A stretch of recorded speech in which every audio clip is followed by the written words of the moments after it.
"Don't just stand there," said the voice in her head. "He's bleeding on your floor." Hazel whipped around. The man in her kitchen doorway was enormous. He had striking silver eyes, and blood was leaking from a deep gash along his jaw. His black cloak probably cost more than she'd earn in a year. But none of that mattered, because the voice belonged to her cat. Percival sat on her foot and looked up at the stranger. His expression was like a king reviewing a particularly disappointing peasant. "That's Elliot," the cat added. "Alpha King. He's been practicing that brooding stare in the mirror for 20 minutes. For you." Elliot cleared his throat. It sounded like a wolf, who'd just realized he was the joke. "The compote," he said. "Is it ready?" 4 takes, Percival reported, and he rejected. "I trust the kitchen is running smoothly because his advisor said it sounded like a landlord." Hazel pressed her lips together and tasted blood. "Almost, Your Majesty." She turned back to the saucepan. Her shoulders were shaking. She was fairly certain he could see them shaking. 2 more minutes. She heard him move into the kitchen. Boots quiet on stone. The particular silence of someone trying very hard to make no sound. He stopped at the far end of the work table, a careful, deliberate distance. The distance of a man who had rules about proximity. He followed them, even when, apparently, he didn't want to. "Caius is currently describing you," Percival reported. He had moved to the work table. He was eating the fish she'd left out. He stepped on her carefully arranged apple slices. "The description is extensive. He's noticed the way you tuck your braid over your left shoulder when you stir. He's decided it's the best thing he's witnessed this week. And that's saying something, because this week also included a successful border negotiation and a genuinely impressive snowstorm." "Stop," Hazel whispered, barely moving her lips. "He also wants to know if you're cold. You're standing directly in front of a fire. He knows this. He wants to ask anyway, because it would give him a reason to." "The compote is ready, Your Majesty." She turned. He was closer than she'd expected. Not improper, just close enough that she could see the faint shadows under his eyes. The tension in his jaw that had probably been there so long it had forgotten how to leave. His dark hair was slightly disheveled from the wind, falling to his shoulders. He'd stopped fighting it sometime around midnight, it seemed. The gash along his jaw had dried, but hadn't been treated. She poured the compote into the waiting cup. She placed it on the tray. She held it out. He reached for it. Their fingers touched. It lasted half a second. Her cold fingertips against the back of his hand. It should have been nothing. Just the kind of accidental contact that happens a dozen times a day when people pass things to each other. Elliot went completely still. Hazel felt it. A current, warm and sudden, like stepping from a frozen corridor into a sunlit room. It moved up her arm and settled in her chest, quiet and steady. Absolutely nothing she had vocabulary for. Percival set down his fish. "Oh," he said, a tone she'd never heard from him before. Not amused, not gossipy, something almost reverent. "Oh, that is interesting." Elliot took the tray. His face hadn't changed, not one muscle. But his eyes, just for a fraction of a second, had shifted from winter storm gray to something much warmer. "Thank you," he said. He left. Hazel stood in the kitchen with her hand still extended, the warmth still humming in her fingertips. The sound of his boots fading down the stone corridor. "Well," Percival said, resuming his fish with great composure, "that's going to complicate things considerably." The next morning she was summoned. Not to the head housekeeper. Not to the kitchens for a schedule change. A royal steward in full ceremonial livery appeared at the dormitory door. He informed her, in the tone of a man delivering news he found baffling, that the Alpha King required her presence in his private study. She stood in the corridor, outside the door, for a full minute. The compote had been fine. She hadn't laughed. She was almost certain she hadn't actually laughed. She'd done nothing wrong that she could identify. That meant either she was being dismissed or something stranger was happening. Given the last 12 hours, she was genuinely uncertain which possibility frightened her more. The steward opened the door. Elliot was at the window, his back to her, looking out at the snow-covered courtyard. Working clothes today, dark wool, no ceremonial cloak. Somehow that was worse. It made him look less like a symbol and more like a person. "Close the door," he said. She did. "You've been assigned to the night kitchen for 3 months. "Yes, Your Majesty." "Percival has been eating less." He turned. His expression was the careful, neutral one she was beginning to identify as his default setting for situations he hadn't decided how to handle. "The kitchen staff reports he refuses food from anyone else." She thought of the fish she left out every night. The way Percival appeared within minutes, every single time, like he had a schedule. Which, she now understood, he absolutely did. And it had nothing to do with hunger. "I didn't realize—" "He's a sacred animal." Elliot's voice was even. "The moon goddess's own, according to pack tradition. His health is a matter of pack concern." A pause that lasted just a beat too long. "You'll be reassigned, effective today. The warming room adjacent to my study. You'll attend to Percival's care directly." Hazel looked at him. "He spent the morning inventing this reason," Percival announced from a velvet chair in the corner. He watched the proceedings with the expression of someone who had paid for a front-row seat and was getting full value. "He rejected 4 other pretexts before settling on me. One was a sudden need to catalog the library's herbal texts. Another, a concern about the night compote. My favorite? Reorganizing the spice cabinet. He found all too obvious." "That's very kind, Your Majesty," Hazel said carefully. Something flickered across his face. "It's practical." "Of course. He's going to turn back to the window now," Percival predicted. "He does this when he's said the thing he planned to say and has run out of authoritative follow-up." Elliot turned back to the window. Hazel bit the inside of her cheek so hard she saw sparks. "You may go," he said. "The steward will show you the room." She curtsied and left. In the corridor, with the door safely closed behind her, she pressed her back against the stone wall. She let out a single, silent, shaking exhale. The steward looked at her with mild alarm. "Are you quite well?"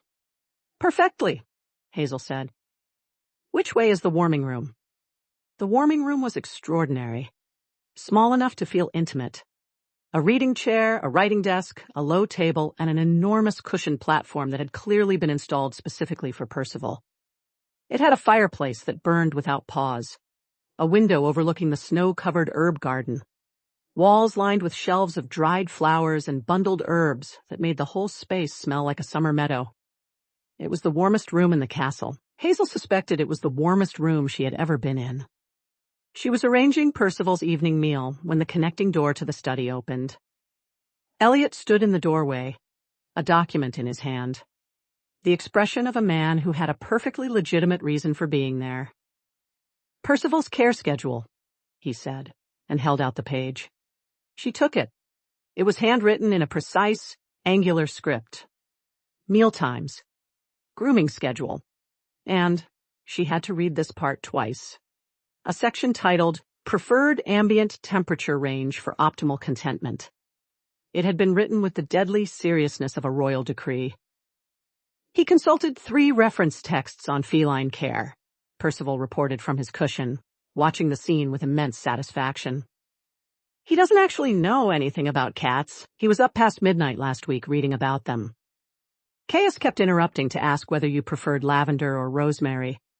He'd noticed you sometimes smell of one and sometimes the other. He wanted to know which one you chose on purpose. "This is very thorough," Hazel said. "He's particular about his care."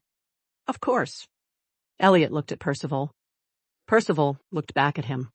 The serene, unreadable gaze of a creature who knew exactly what was happening and was deeply enjoying it. Then Elliot looked at Hazel. A brief look, a few seconds at most.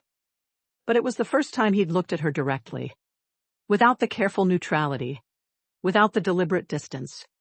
Just looked, like he was trying to work something out. "Is the room adequate?" he asked.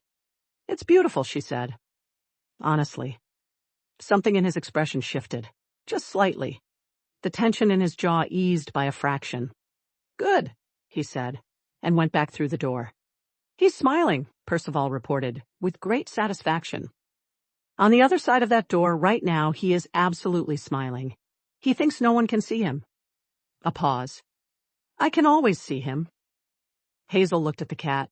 "You," she said, "are a menace." "I," Percival corrected, beginning his fish, "am a gift." 3 days settled into a rhythm that nobody named. Hazel kept the warming room. She tended to Percival. She made the nightly compote. Elliot worked in the study on the other side of the connecting door. It was sometimes open and sometimes closed. The difference between the two felt significant in ways she couldn't quite put words to. When the door was open, she could hear the scratch of his pen. The occasional low exchange with Rourke, his beta, a sharp-eyed man who seemed to communicate primarily through raised eyebrows and controlled sighs. She could hear Elliot's voice, harder in those moments, more clipped. The voice of a king making decisions that had weight. When the door was closed, she found herself listening anyway. "You're doing it again," Percival said on the third evening, not looking up from his grooming. "Doing what?" "Looking at the door." "I'm not." Caius does the same thing from the other side. You're both sitting approximately 4 feet from a piece of wood, pretending to be occupied with something else, periodically directing your full attention at the grain of it. He paused his grooming to look at her with amber eyes. "I have lived in this castle for 40 years. I watched the previous king serenade his mate from a rooftop in a thunderstorm. This is somehow more painful." 40 years? Hazel said. "I age differently." "Sacred animal." He resumed grooming. "Now stop staring at the door." The door opened. Elliot was not holding a document this time. He was holding 2 cups. He crossed the room, the whole room, not just the doorway. He set one on the low table beside her chair, without asking if she wanted it. He didn't sit. He stood at the herb garden window, the snow soft against the glass. "You're from the southern villages," he said. "Yes, a small one near the Ashwood border." "Your family?" "My mother. She's a healer." Hazel wrapped her hands around the warm cup. "My father passed when I was young." Outside, the snow fell in long, patient lines. "My mother was from the southern villages," he said. It came out carefully, like something he didn't say often. "Before she came to the castle," Hazel looked up at him. His profile was sharp in the firelight.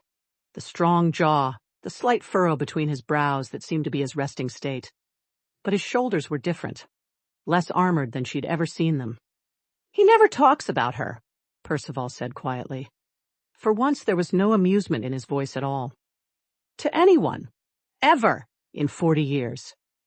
"She must have been remarkable," Hazel said softly, "to come from a small village and find her place here." Elliot turned from the window. He looked at her. That direct, unguarded look. The one that lasted just a beat too long. "She was," he said. Then Percival stood up. He stretched with elaborate ceremony. He walked the length of the room. He sat directly on Elliot's feet. Elliot looked down. "I'm cold," Percival said in her mind, with zero shame.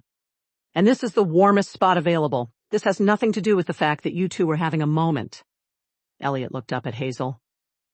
"Does he do this to you?" "Constantly." Something happened to his face then. Brief. A flicker. A loosening, but unmistakable. Almost a smile.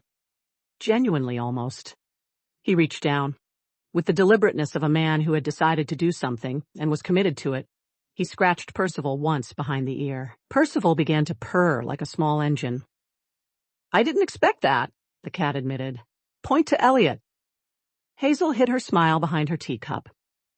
The crisis came on the 7th day. She heard it before she saw it.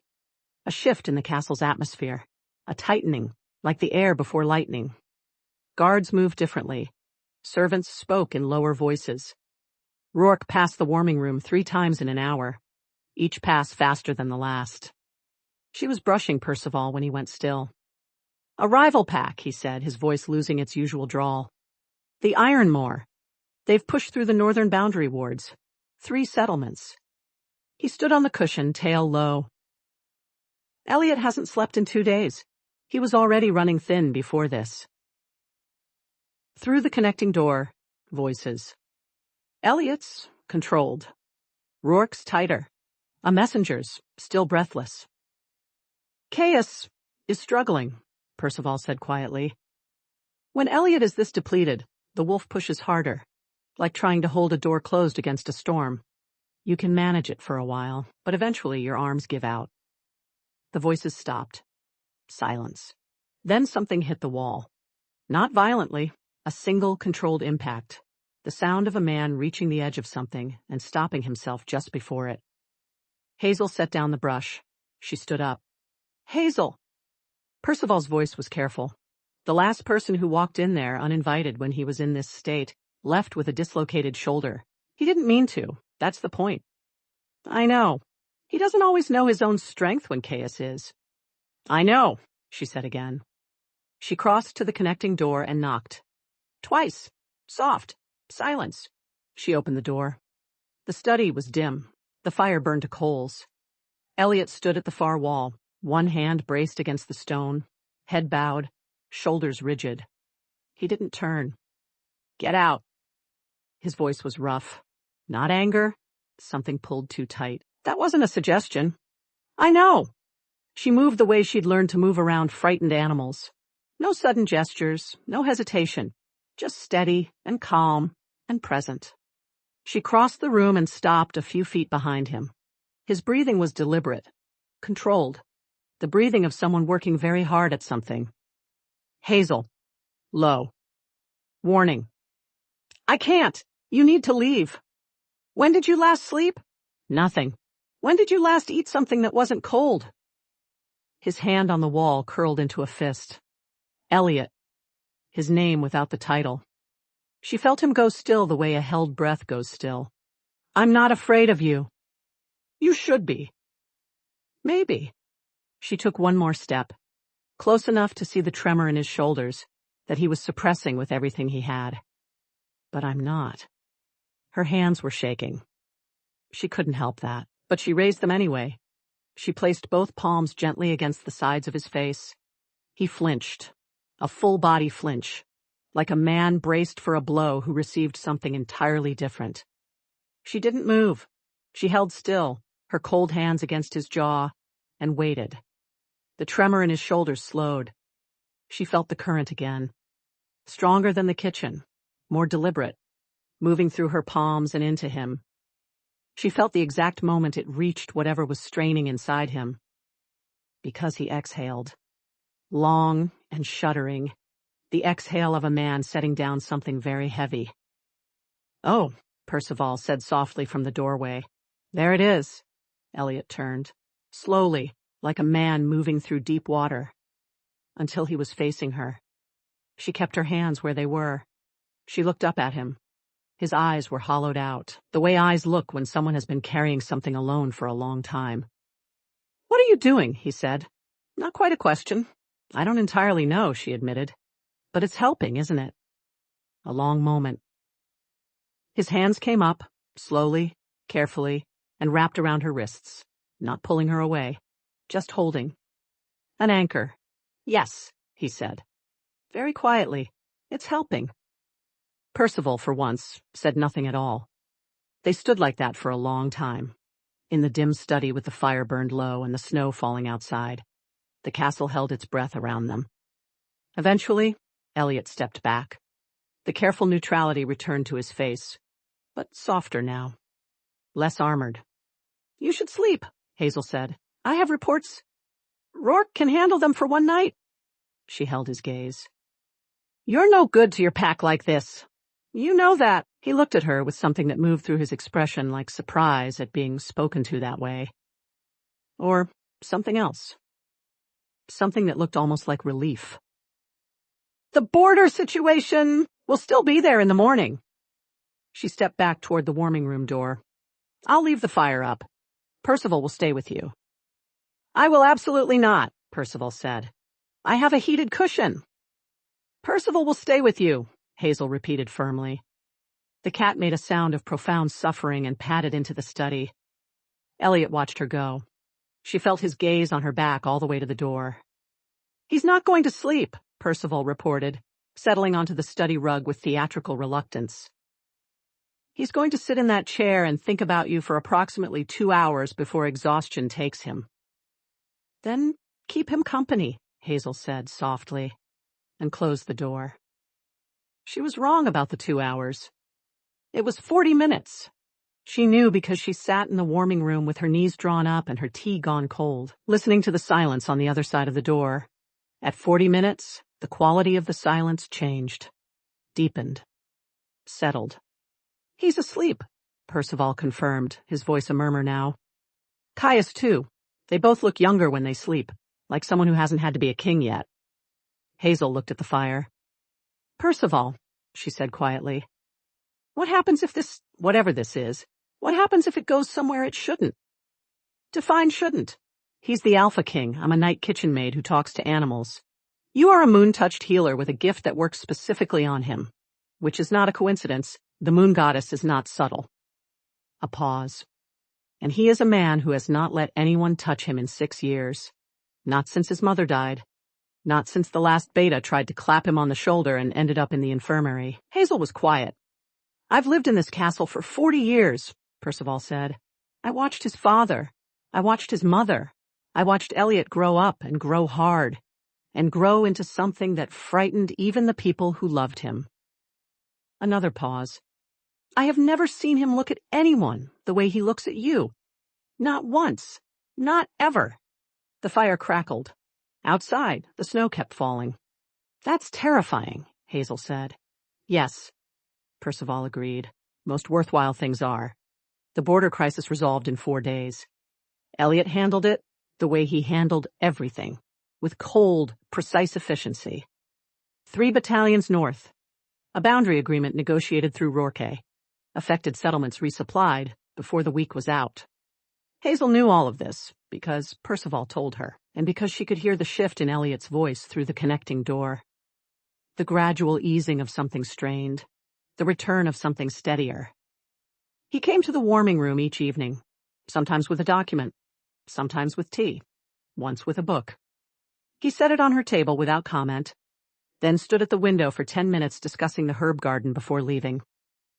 He's courting you, Percival said after the book incident, in the only way he knows how, which is to say, very badly and with full deniability. He's being considerate. He asked the library steward what texts had been checked out under your name, then spent an evening reading the first 3 chapters to make sure it was suitable. A pause. That is not consideration. That is a man who is absolutely gone and has no idea what to do about it. On the 5th evening after the crisis, Elliot came to the warming room and brought nothing. He simply came in. He sat down in the chair across from hers, the first time he'd ever sat in all these evenings. He looked at the fire. Percival, with uncharacteristic tact, relocated to the far end of his cushion and appeared to fall asleep. The northern settlements are stable, Elliot said. I heard. That's good. 3 families lost their winter stores. We're resupplying from the castle reserves. That's generous. It's practical. A pack that starves in winter fractures in spring. Hazel looked at him. He was watching the fire, his elbows on his knees, hands loosely clasped. In the firelight, with his armor slightly down, he looked not young exactly, but less ancient than usual. You care about them, she said. The families. He glanced at her. Of course. Not as a king, as people. Something shifted in his face. A slight tension, like she'd touched something he kept covered. My mother used to say the difference between a good king and a bad one isn't strategy, he said. It's whether he can remember that the numbers on his reports are people. Hazel was quiet for a moment. She sounds like she was very wise. She was. He looked back at the fire. She would have liked you. The words landed without ceremony, like he hadn't entirely meant to say them out loud. Warmth moved through Hazel's chest that had nothing to do with the fireplace. He's going to panic in approximately 10 seconds, Percival murmured in her mind, and say something stiff and official to cover it. I should review the morning reports, Elliot said, standing abruptly. There it is. Of course, Hazel said, keeping her voice perfectly even. He was at the door when he stopped, his back to her, one hand on the frame. The compote from the first night. He paused. What did you put in it? She blinked. Cardamom and a little ginger. For warmth. A silence. It was good, he said, and left. That, Percival said, opening one eye, was the most emotionally vulnerable thing he has said to another person in approximately 6 years. He just told you your cooking made him feel something. In Elliot language, that is a declaration. Hazel looked at the closed door for a long moment. Then she smiled quietly to herself and picked up the book he'd left her. The trouble arrived in the form of Lady Isolde Vane. She came with the winter delegation from the Eastern Territories. 3 days of formal meetings, ceremonial dinners, and the particular kind of political theater. It made Hazel grateful she worked in the warming room and not the Great Hall. Lady Isolde was everything Hazel was not. Tall, polished, from a bloodline that had been important for generations. She had the kind of effortless beauty that made rooms rearrange themselves around her. She was also, according to Percival, deeply interested in the Alpha King. She's been angling for this match for 2 years, the cat reported. He watched the delegation arrive from the warming room window with the expression of a general surveying enemy troop positions. 3 council elders support it. It would be politically advantageous. Hazel kept her eyes on the herb garden. That's his business. Is it? Yes. Interesting. Because chaos has been making a sound like an unhappy thunderstorm since she arrived. Elliot has been in here twice today, on pretexts so thin they're practically air, and you've been staring at that same sprig of dried rosemary for 20 minutes. Hazel set down the rosemary. I'm a night kitchen maid, she said, reassigned to cat duty. Whatever this is, it doesn't go anywhere, Percival. That's not how the world works. Whose world? He stood and stretched. The moon goddess doesn't care about social hierarchies. She cares about bonds. And what's been building in this room for 2 weeks is not nothing. You know that. She did know that. That was the problem. The formal dinner that evening was audible from the warming room. Not words, but the shape of it. The rise and fall of voices, the occasional laughter, the cadence of people performing for each other. Percival returned from one of his castle wanderings at the 2nd hour. Lady Isolde sat next to him. She touched his arm twice. He moved away both times, subtly. Chaos is now making the thunderstorm sound continuously. Rourke has noticed and is watching Elliot with the expression of a man doing very complicated mathematics. Percival, she's going to propose the match formally tomorrow. It will be presented as political necessity. Hazel was quiet. Elliot won't want it, Percival said. But he's a king before he's a man. He spent his whole life making that trade, and if no one gives him a reason not to... I'm not going to manufacture a reason, Hazel said quietly. I won't do that. I'm not asking you to manufacture anything. He looked at her steadily. I'm asking you to stop pretending you don't have one. She didn't answer. The fire burned low. Outside, the dinner continued. She didn't sleep well. At some point past the 2nd hour of the morning, she gave up. She wrapped herself in her shawl and went down to the kitchen. Her hands needed something to do. The kitchen was the one place in the castle where she knew exactly who she was. She was elbow deep in bread dough when she heard the door. Not the cat door. The main one. Elliot stood in the entrance, still in his formal dinner clothes. His collar loosened. His expression carried the exhaustion of a man who had been performing for hours and had finally stopped. He looked at her. At the dough, at the flour on her forearms. You couldn't sleep either, he said. No. He came in. He pulled out the stool at the end of the work table and sat down. For a moment, he just watched her work. Lady Isolde's family's proposal is politically sound, he said. The Eastern Territories have resources we need. The alliance would strengthen the northern border. The council is in favor. Hazel kept working the dough. Fold, press, turn. That sounds like a good match, then. Silence. She could feel him looking at her. She kept her eyes on the dough. Hazel. She looked up. He was watching her with that direct, unguarded look, the one he hadn't learned to control yet. His jaw was tight. Say what you actually think, he said. I think it's not my place to... I'm not asking as your king. His voice was low. I'm asking as the man who has been sitting in the room next to yours for 2 weeks, finding reasons to open a connecting door. The kitchen was very quiet. Hazel set down the dough. I think, she said carefully, that you already know what you want. And I think you're in here at 2 a.m. because you're hoping someone will tell you it's allowed. Something moved through his expression. Raw and unguarded, and a little desperate. Is it? He said. She looked at him for a long moment, at the exhausted king on a kitchen stool with flour dust settling on his formal sleeve, who had spent 6 years not letting anyone close enough to touch him, who had come downstairs in the middle of the night to ask a kitchen maid for permission to want something. I'm moon-touched, and I talk to your cat, she said. I'm from a village so small it doesn't appear on most maps. I have no bloodline, no political value, and no idea how to behave at formal dinners. I know all of that. I'm telling you so you can't say later that I didn't warn you. The corner of his mouth moved, just slightly. Is that a yes? It's a proceed with full information, she said. Which is the most I can offer? He stood up from the stool. He crossed the kitchen, slowly, deliberately, giving her every opportunity to step back. He stopped in front of her. He reached out. With extraordinary care, he brushed a streak of flour from her cheekbone with his thumb. His touch was so gentle. It didn't seem like it could belong to the same hands that had braced against stone walls and signed orders that moved armies. Chaos, Percival reported from the shadows near the cat door. He had apparently been lurking this entire time. Has stopped making the thunderstorm sound. He is now making a sound I can only describe as a very large wolf trying very hard not to howl. Hazel looked past Elliot's shoulder. Were you there the whole time?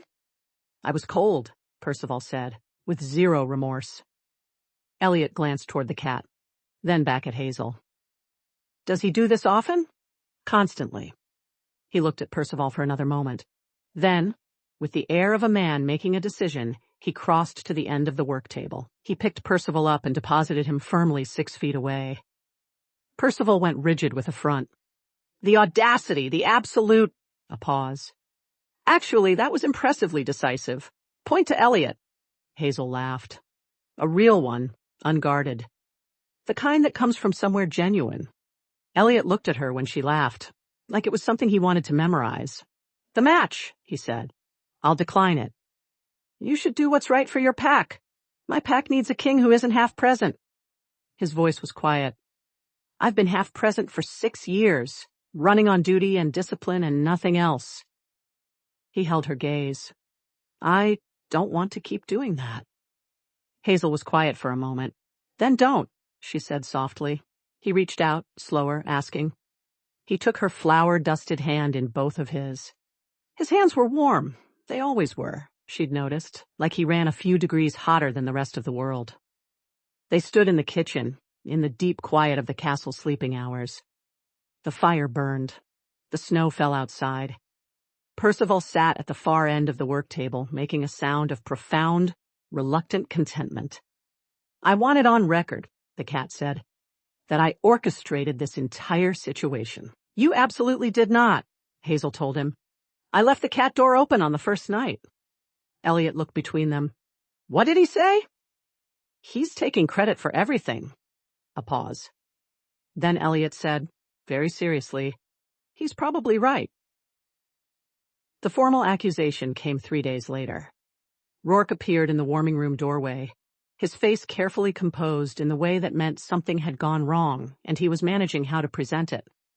There's been a complaint, filed with the council. He paused. Lady Isolde's lady's maid has submitted a formal grievance. She claims you stole a piece of jewelry from the guest quarters. A silver comb belonging to Lady Isolde herself. The room went very still. That is a deliberate lie, Percival said, sitting up straight. I've never been in the guest quarters, Hazel said. I know that. Rourke's voice was even. But the comb was found in your dormitory room this morning, in your work apron pocket. Hazel stared at him. The maid, Percival said. his voice dropping to something cold and precise. Placed it there herself. Last night, during the second hour. I was in the corridor. I saw her. Percival saw it happen, Hazel said immediately. He was in the corridor. Rourke looked at the cat, then back at her, doing the mathematics. The council has called a formal hearing this afternoon. And Elliot has been informed. A pause. He's managing his response. He's furious, Percival translated. Chaos is making the thunderstorm sound again, louder. Rourke had to physically block the council chamber door to stop him from walking in and ending the hearing before it started. Tell him not to, Hazel said immediately. Rourke raised an eyebrow. If he intervenes before the hearing, it looks like he's protecting me for personal reasons. It gives the accusation more weight, not less. She met Rourke's gaze. Let the hearing happen. I'll answer it myself. A long pause. Rourke studied her with the expression of a man recalibrating something. You're certain? Yes, he nodded once. The Great Hall, 2 hours. The Great Hall was full. The full winter delegation was present. Lady Isolde seated prominently among them with an expression of practiced concern. The castle's senior staff lined the walls. Hazel stood in the center of the room in her work clothes. Flower still faintly visible on her left sleeve, because she hadn't had time to change. She was aware of Elliot at the head of the hall. Full formal dress. The silver circlet of the Alpha King at his brow. His face an absolute mask of control. But she could see the tension in his hands where they rested on the arms of his chair. Caius is vibrating, Percival reported from near the hall's side entrance. He had positioned himself with the air of a general taking high ground. Elliot is holding him down through sheer force of will. Elder Moran read the accusation aloud. The comb, the apron pocket, the testimony of the lady's maid, a woman named Sybil, who stood to one side with her hands folded and her eyes downcast. Do you deny the accusation? Elder Moran asked. Yes, Hazel said clearly. I've never been in the guest quarters. I've never handled Lady Isolde's belongings. The comb was found in your possession. It was placed there. She kept her voice steady. Last night, during the second hour, by the woman standing to your left. A murmur through the hall. Sybil's head came up. That is a serious counter-accusation, Elder Moran said. Do you have evidence? Yes. Hazel looked toward the side entrance. Percival was in the corridor. The murmur became louder. Several council members exchanged glances. Lady Isolde's composed expression developed a crack. Percival walked into the hall. He moved the way he always moved, unhurried, magnificent, the absolute confidence of a creature who had never once been told no. He crossed the stone floor. He sat down in the center of the room. He looked at Sybil. Tell them exactly what I saw, Percival said. But only Hazel could hear him. Hazel nodded. She spoke clearly, her voice carrying through the hall.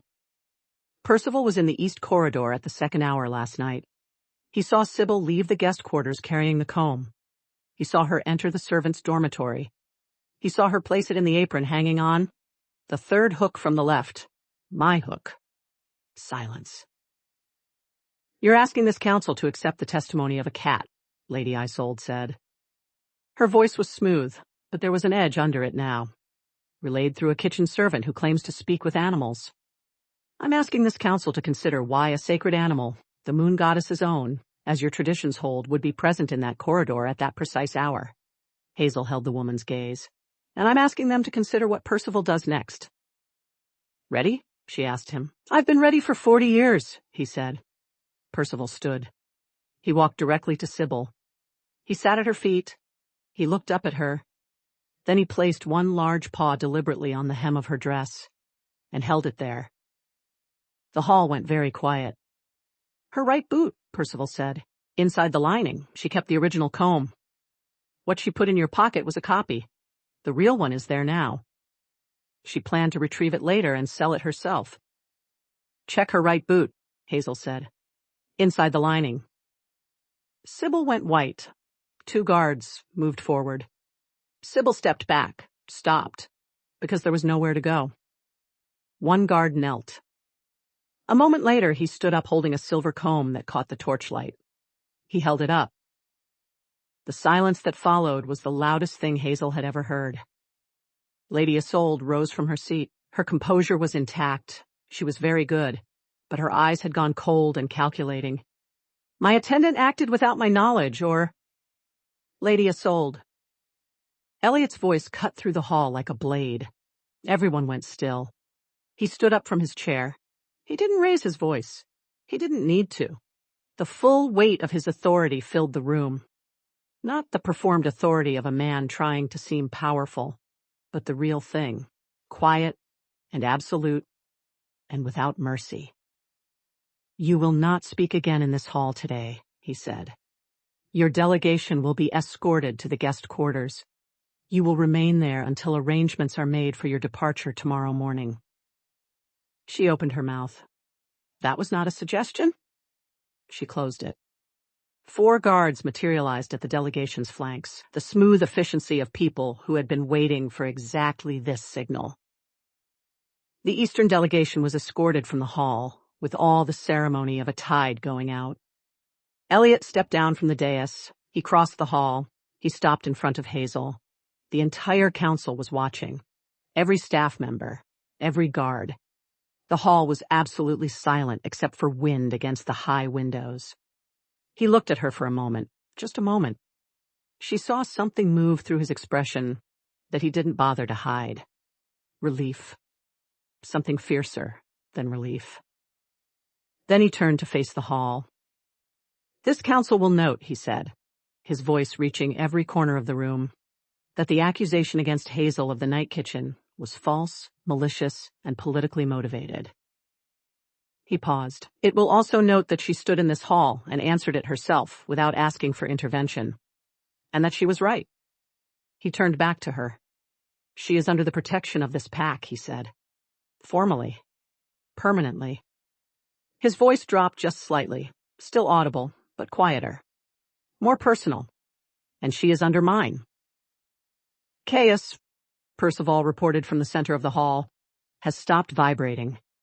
He is making a sound I can only describe as a wolf who has finally put something down that he has been carrying for a very long time. Hazel looked up at Elliot. You didn't have to do that publicly, she said softly. Yes, he said. I did. That evening, the castle felt different. Not quieter, if anything, more noise. The particular noise of a place that had been holding its breath and finally let it go. Hazel sat in the warming room with Percival in her lap, a cup of tea going cold beside her. She tried very hard not to think too carefully about the afternoon. Stop overthinking it, Percival said, without opening his eyes. I'm not overthinking. You've been staring at the same spot on the wall for 20 minutes. The connecting door opened. Elliot came in without knocking. He'd stopped knocking 4 days ago. He carried a small plate with 2 pieces of apple cake. She'd made it that morning for the kitchen staff. He set it on the table. He sat in his chair. He picked up 1 piece. They sat in silence for a moment. The council wants a formal review of the Eastern delegation's conduct, he said. That seems reasonable. Rourke is drafting the correspondence. He took a bite. A pause. This is good. Thank you. Another silence. Outside, the snow had started again, the soft, steady kind that muffled the world and made firelight seem brighter. You were remarkable today, he said, not looking at her, looking at the fire. I was terrified. I know. He glanced at her. You were terrified, and you did it anyway. That's not a small thing. Hazel looked down at Percival. He was purring with the steady rhythm of a contented engine. I kept thinking, she said slowly, about what you said, about your mother, that the difference between a good king and a bad one is whether he remembers the numbers are people. She paused. I think that's true for more than kings. He was quiet for a moment. She would have liked you, he said again, the same words, but different now, less accidental, more chosen. You said that before. I know. He set down his plate. He turned to look at her, the full weight of his attention, unhidden. I meant it more this time. Percival opened one eye. This is the moment. Don't ruin it by saying something sensible. I'm always sensible, Hazel murmured. Elliot frowned slightly. What? Nothing. I was talking to Percival. What did he say? Hazel translated. He says you're being very patient. Elliot looked at the cat, then back at her. The last layer of careful distance shifted. I'm not feeling particularly patient, he said quietly. He reached across the space between their chairs and took her hand. Not the tentative touch of the kitchen, something more deliberate. His thumb moved across her knuckles, slow and warm. I've been alone in this castle for a long time, he said. I'd decided it was preferable, simpler. A pause. And then a night kitchen maid started leaving fish out for my cat. She laughed at things I couldn't hear. I found myself inventing reasons to walk through a connecting door. That's a terrible way to court someone, Hazel said. I know. The corner of his mouth moved. I'm told I've been doing it badly. Percival told you that? Rourke, he was less diplomatic. She laughed. He watched her laugh with the expression she was beginning to understand, the one that meant he was memorizing something. Hazel. Her name, quiet and certain.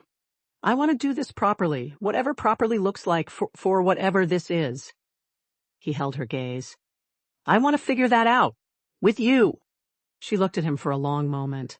At the king who had come downstairs at midnight to ask permission to want something. Who had stood in a hall full of witnesses and said she is under mine without flinching. Who had brought her cake and sat in her chair and was holding her hand like he intended to keep doing it. All right, she said. All right, he repeated, like he was testing the weight of it. Finally, Percival announced, sitting bolt upright in her lap. 40 years I have waited for something like this. 40 years of watching this family be emotionally unavailable at each other. And now, he paused. I want a second fish. I've earned it. You've earned nothing, Hazel said. I left the cat door open. You said that already. It bears repeating. Elliot looked between them. What did he say? He's taking credit for everything and demanding fish. A pause. Then Elliot reached over. He picked up the second piece of apple cake. He placed it in front of Percival. The cat looked at it. Looked at Elliot. Looked at it again. That's not fish, he said. He says thank you, Hazel translated. Elliot looked at her. She looked back at him. The fire crackled. The snow fell. Percival ate the cake with great dignity and absolutely no gratitude. And outside, through the warming room window, the northern lights had come out. Green and silver and slow. Moving across the dark sky, above the silver frost dominion. Like something ancient and unhurried. Like something that had been waiting a long time to see this particular moment, and was finally, quietly satisfied. The moon goddess, Percival said, with his mouth full, has excellent taste. Hazel leaned her head against Elliot's shoulder. He went still for just a moment. The old reflex, the old flinch. Then, deliberately, he let it go. His arm came around her, warm and solid. He exhaled the way he had in the study that night, like setting something down. Tell me what he says, Elliot said. All of it, from now on. All of it? Everything. His voice was quiet. I want to know. She smiled against his shoulder. You're going to regret that, she said.